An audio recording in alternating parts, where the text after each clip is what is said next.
Welcome back to 4 Wheel Builds, everyone. In the last episode we removed this 370 horsepower 3-litre Mercedes AMG engine from the 2015 C450 AMG that you see behind me. Well, maybe you don't see it. Voila! There it is. In this episode I need to prepare the car for the body shop. And what do I mean when I say I need to prepare the car for the body shop? Well, as you can see, the car's got no suspension, no wheels, so it's going to be very hard to roll this around. And to add, the body shop that I've been working with on the last 3 builds, they're not going to do this car. They gave me a term of about spring 2005. So they gave me a term of about spring 2005, so essentially next year. I don't want to wait that long. I want to have this car and enjoy it right now. I do not want to wait till next year. So I've engaged another body shop. Now they said the car can come into the body shop end of August. So for me that's about a month away. So apologies, I think the upload of the videos has been a little bit slow. But that's because, well, there's a little bit of turmoil on my side in terms of getting the car off to the body shop. But as I said, I need to get the suspension on, plus I need to do a few other things. So let me show you what. So first of all, I actually need to go and buy some front end quarters because this is aluminium, this is steel. Joining these together is actually quite a complex process. So what I want to do is actually replace this entire quarter. So I've been a busy little boy and I've actually got this piece, and I'll show you that in a second. They also asked for a piece here to be purchased because, as you can see, this is all smashed up and all this framing here is all busted up, so that needs to be replaced with fresh parts, and there's some more damage that's there. So essentially this part about here will be replaced. So now just let me show you the quarters of the parts I got. But there's the right hand side quarter. So as you can see, we've got the whole strap there. It's all good. It's even in the same color as I've got, which is great. And here's the right hand side, and as you can see, all that bottom section is good. So it's a lot more than what we need, but well, we'll leave the body shop to cut out what they need, and the rest, well, we can take to the scrapyard ourselves. So to save up the costs, plus I guess give you content, the body shop has asked for all this plastic in the engine bay to be removed because they're obviously going to be doing welding, so that's going to melt away. All this electrical box, all these connections, the battery tray out of here needs to be removed, this vent needs to be removed, and on the right hand side, it's actually on the interior, and lift up the carpet essentially in this corner because that's where they're going to be doing the welding. So I need to lift all that up. Now, in addition to the work that I need to do to get the car ready for the body shop, there's also a few things I need to do on the car myself as well. So one of those being, there's a front torque converter or diff for the front axles. Now the diff seems to be good, but it is missing one of these, I guess, support brackets right there. Now lucky for me, I've actually got this piece. So what I'm going to do is actually get that piece and drop it off at a welder shop, and I'll actually weld this aluminium back together for me. These pieces are quite expensive, so it'll be worthwhile to save this. And obviously the suspension pieces that are going to go back on the car are the pieces that I purchased.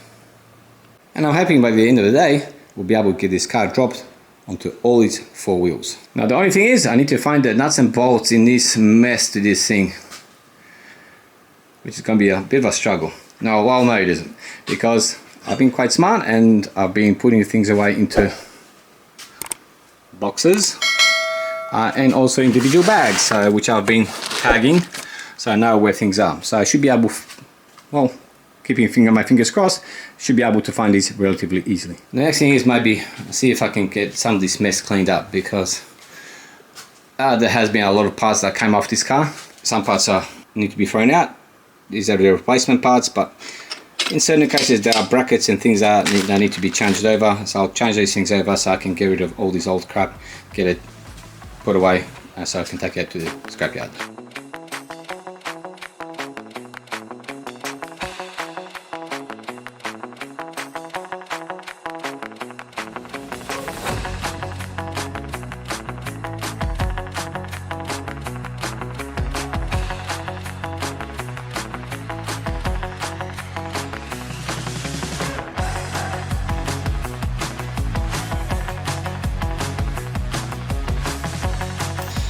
Alright, so here's the right hand side suspension.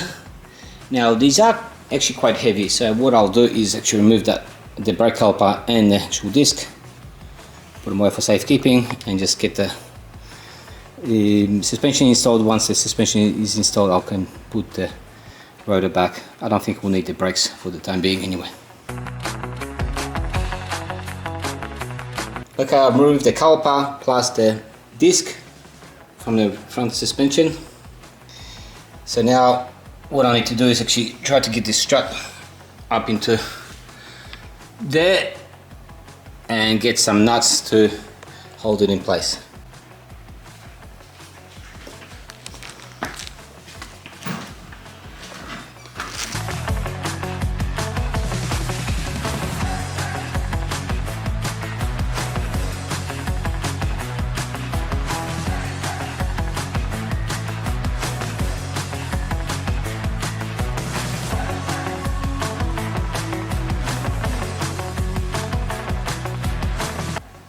Guys, check this out. Our right hand suspension is all on. Well, maybe not all on, but we've got the upper and lower control arms, the knuckle and the wheel, plus the McPherson is on. So everything's not connected up yet, and well, the wheel's wobbly. Obviously you haven't got the steering rack, we haven't got the links, but it's on there. Now I must admit those bolts for the upper wishbone were a pain to align to get the bolts in. I got it in the end, but it took me quite some time. Actually, guys, let me know what you think of these wheels. Are these okay? These are 18s, original Mercedes. I'm kind of thinking maybe I'll keep these as winter replacements and get some more aggressive sort of golden brownish copper 19 or 20 inch for summer. Let me know what you think, or if you got any other suggestions, leave me a comment.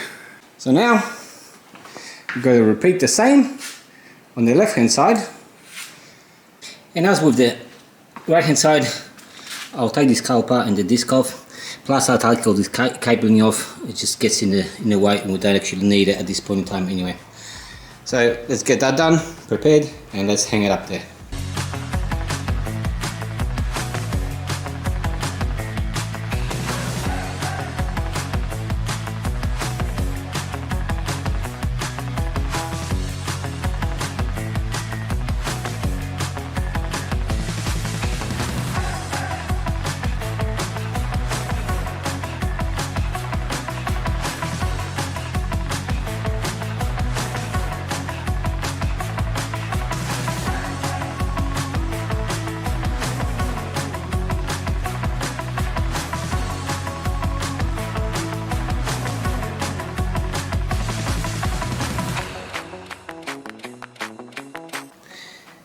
And after a little bit of time and finagling with that wishbone, as those bolts are really hard to get to sometimes, so there's a little bit of finagling that needs to be done there, but I managed to get this all done.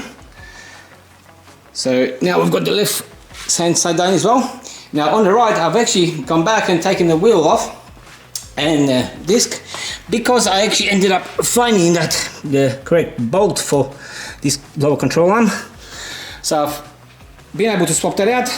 I'll put the disc and the wheel back on, and we'll be able to drop the car on its all fours.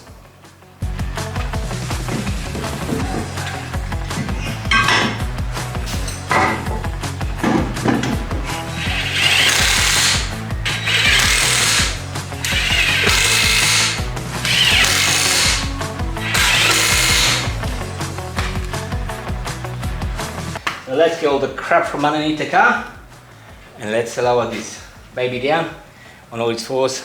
Let's see how it stands.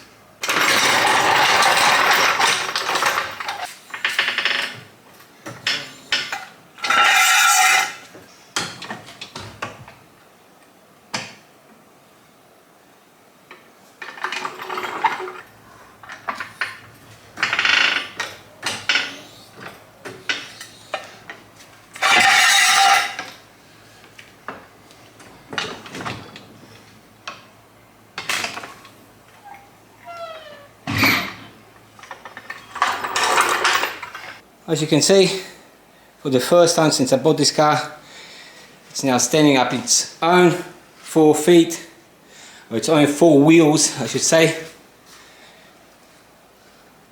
and with the front wheels now being good, a good suspension, and the car seems to be standing up straight, which is also a bonus. Guys, I mean, this just motivates me to get this car finished as soon as I can.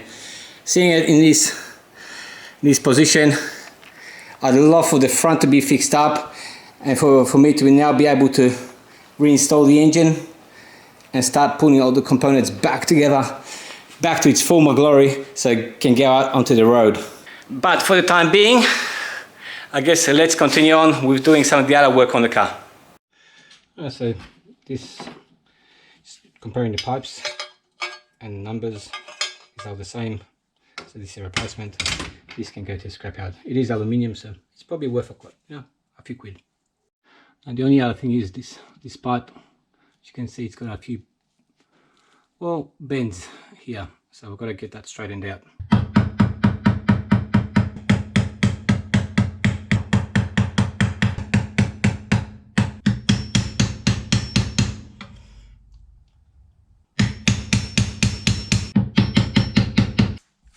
If you take a look, this is actually came out. That's actually not looking too bad. I think that should be good enough.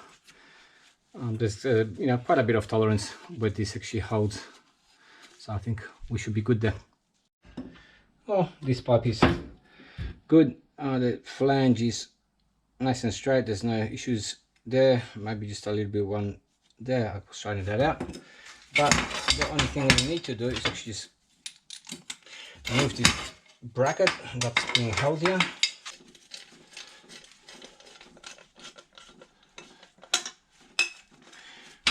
Okay, so I've got it transferred, and this one can go into scrap. Now that we've got the suspension done, let's move on to clearing up this battery box and fuse area. Need to get all these cables out of here, and then we'll go on removing these plastics. Actually, I've decided to take off this plastic and this shielding off first, because I think that's actually going to improve my access into that space. These are just an 8mm tight nut. There's a few of these to take off, so let me go ahead and do that and take this shielding off.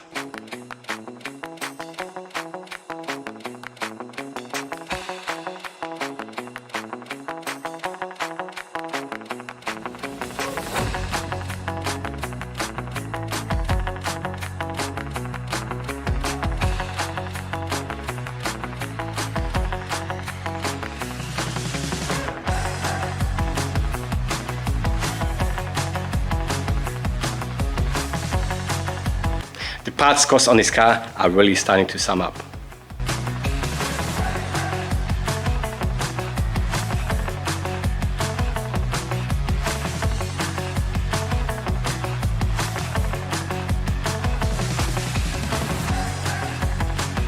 Okay, we've got the right hand side battery area, I guess, cleaned up, or battery tray area I should say, cleaned up. There's still a cable here, so the body shop will actually need to just push that in or something if they'll need to. I believe the weld's going to be done around here, so I think they should be able to pull this back, and that should be that. Alright, so now the next thing to do is to get this carpet, I guess, up or loose in this area, so if when they do some welding they don't actually melt the carpet in this area. So I need to get this ugly, very ugly footwell mat out, and that gives us access to the carpet or the trim. So let's see if we can get this removed.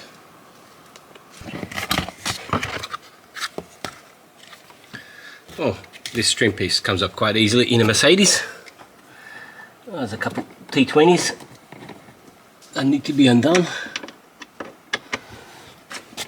and I'm hoping that the bottom cover will come out here, which will give me access to the top of the carpet, plus the possibility to actually remove this damaged or deployed airbag. The hood latch.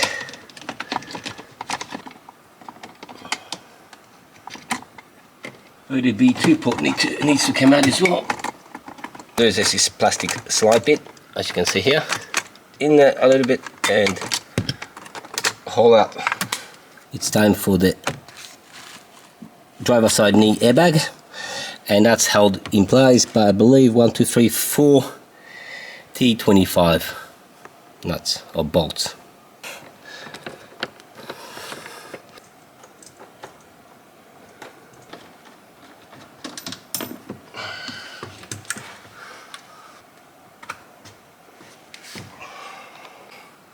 Alright, and after a bit of finagling around, I've got the driver's knee airbag out, and we can get that sent off to get fixed up or repacked. So the connector is pretty standard fare. It's just a connector.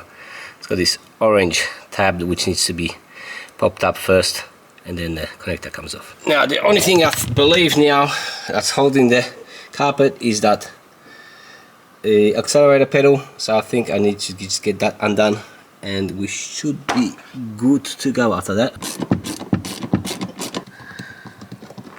Alright, and the accelerator is just held in with two 13mm bolts or nuts. I just need to get this connector undone and I think we should be good to go.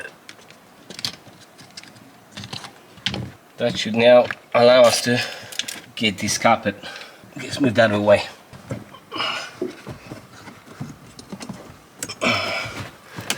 Okay. It's gonna be a bit of a pain in the butt, I think. Not quite sure if we don't actually need to get the seat out of here as well. Okay, so with this carpet I've given up. I can't get this seat out. It's just stuck in a position that I can't get to the bolts. The actual connectors to move the seat, I guess by jump starting it essentially, are really deep inside, and I can't get to the actual pins without potentially, I guess, destroying the motor. So I don't want to risk that. Anyway, so I got the carpet to a stage where it can be peeled back somewhat. So if the body shop needs to, they can just push it back, stick something in between there, and I think that should be good enough. Alright, now let's get on to the rear brakes. I need to get those unlocked so we can move the car around.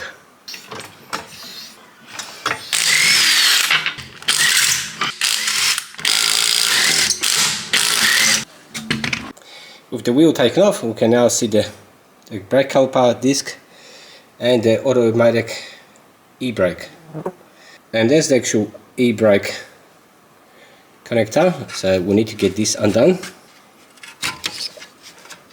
So I need to press this tab down and pull the plug out. Not sure if you'll see, but there's two prongs inside that connector, and what we need to do is actually supply positive and negative power to that. Best to use potentially your car battery with some wires attached. Now here's the setup I've got. So I've got my car battery, and I've got a blue wire that's connected to the negative, and I've got a yellow wire that's connected to the positive. What I've also done is attach the wire to a small screwdriver. It's just because that the actual connector on the Mercedes is actually quite deep. So this is nice and stiff and allows me to get in deep. You can use alligator clips for this, or potentially some other methods that you want to use. Now we need to supply power to these two prongs in there. Now depending as to which way the piston is actually going to go, we might actually need to reverse polarities. Now it's going to be very, very hard for me to show you this because that does go quite deep, but essentially I put one of the screwdrivers in, attach the prong inside the connector, and then I proceed to do the same with the other side.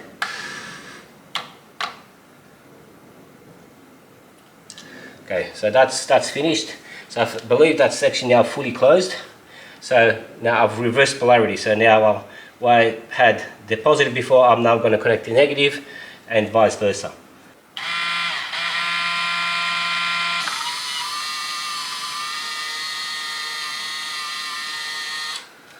Okay, that's now changed sound.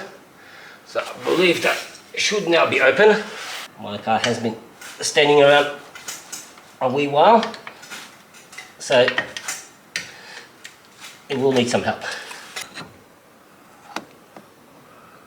Okay, so I can see the pads come off the radar.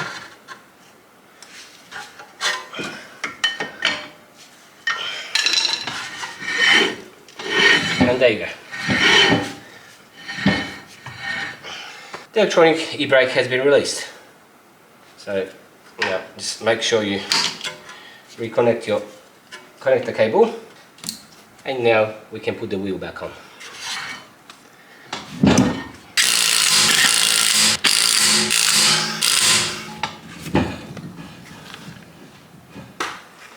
Alright, so I've got the e-brake released on the car, which is great. I can now drop it onto the ground and see if we can get the car moving around. And I think I need to move the engine out of the way, and I can start setting the car up in the drive for it to be picked up by a tow truck.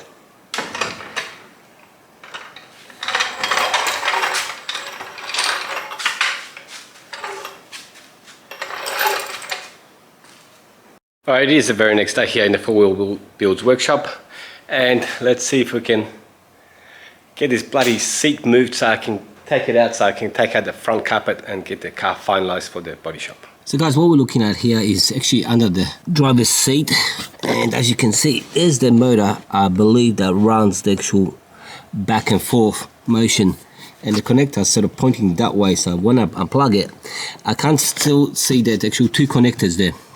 So I've got some alligator clips, and I'll basically see if I can actually extend these prongs out so I can actually then hook it up to the battery. Now it is also a very tight space in there, so recording something meaningful is going to be very difficult for me. Oh guys, dang it, I've had success. I've been able to get the seat forward after mucking around with this for a while.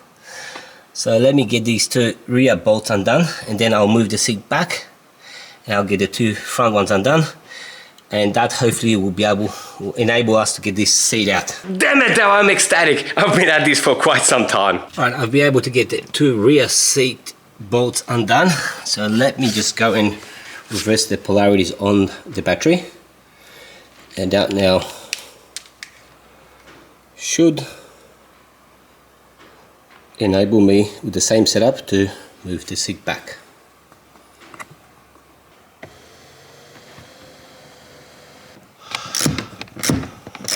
And just like that, guys, bang, we've been able to get the seat unbolted, and we can now get this removed, and hopefully this carpet can come out finally. I've never really noticed this before, but guys, check out how many connectors are going to this seat. I am wondering what this seat actually does. I know it's got heating, it's got adjustability, it's got memory, it's got massages. Does it have anything else? Cooling? Not quite sure, but there's 1, 2, 3, 4, 5 connectors going to this seat. So usually there's 1, maybe 2. Having a kerfuffle with the Volkswagen Tiguan recently, getting the seat out there, and if you recall, I scratched up the actual panels here. I'd want to avoid that this time around, so I've got some carpet out here, so a blanket out here, just to prevent those scratches from occurring. And let's see if we can get this seat out without doing any harm.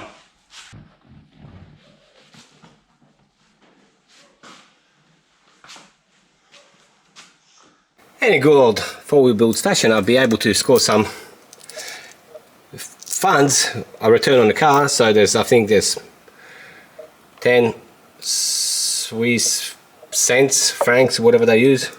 What they use in Switzerland. There's 2 and 5 euro cents and a button. So there you go. The car's already making money. Let me just vacuum this up and see if we can get this carpet out. We've got Stand the Man out.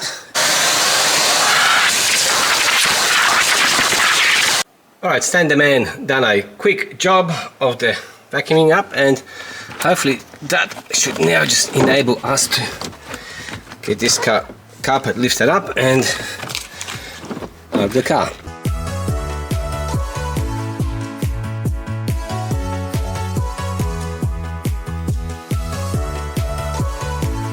And guys, take a look at the seat, all the cabling goes here. Normally, like once again, you'd see a cable to go through, but this is just absolutely crazy about the amount of cabling that goes through underneath the seat whilst you're driving.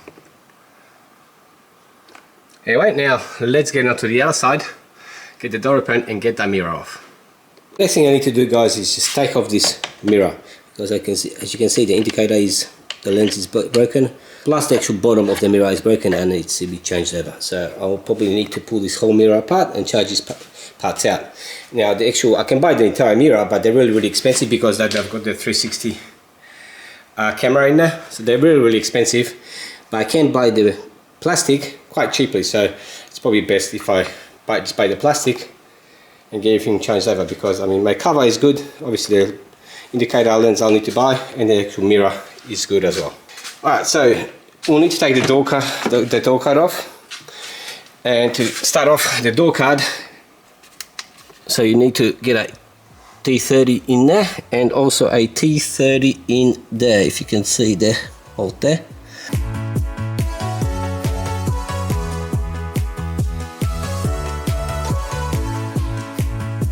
Right, and the last thing I've got to do is get these cables, get these connectors undone for the actual mirror. Let's see if we can get these connectors undone. There's two more here. Oh, that's two. Let's see if we can get these threaded through here. TX20.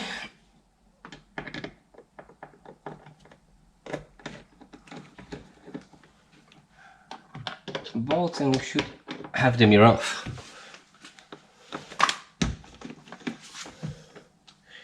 And investigating the mirror a little bit more, there's another bolt hiding right there. So there's actually 3 bolts that need to be undone. And now with all the 3 bolts removed, there you go. The mirror just pops out. Yippee! So there's our mirror. And we'll see if we can get this replacement plastic sorted out. And I must say though, you know, working with this Skoda and the Volkswagen Subaru before, this is a really nice door card. You can see, I guess, the premium quality of this door card, and I guess that's what you're paying for when you're paying for a Mercedes. Alright, now that we've got the mirror removed, the only last thing I really need to do is just to get this engine bay, I guess, secured somewhat, get some zip ties, get everything cleaned up, just make sure that this engine bay is neat and tidy and nothing is going to be dragging. So after a few minutes of work with the zip ties, I've got everything nicely secured, that nothing should be coming flying off as we're driving along. And now we just wait for the tow truck to arrive and take the car away.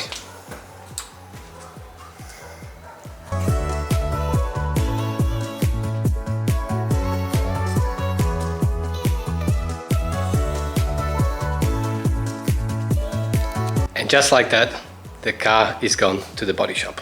But that will be it for today's episode, guys. I hope you enjoyed it. If you did, consider leaving me a comment. Really love reading your comments. Leave me a like. Always appreciate that. And consider subscribing to the channel, because it's going to help me and the channel out enormously. And I'll see you guys in next episode. We'll get moving on our C450 AMG rebuild project. See you guys then. Peace.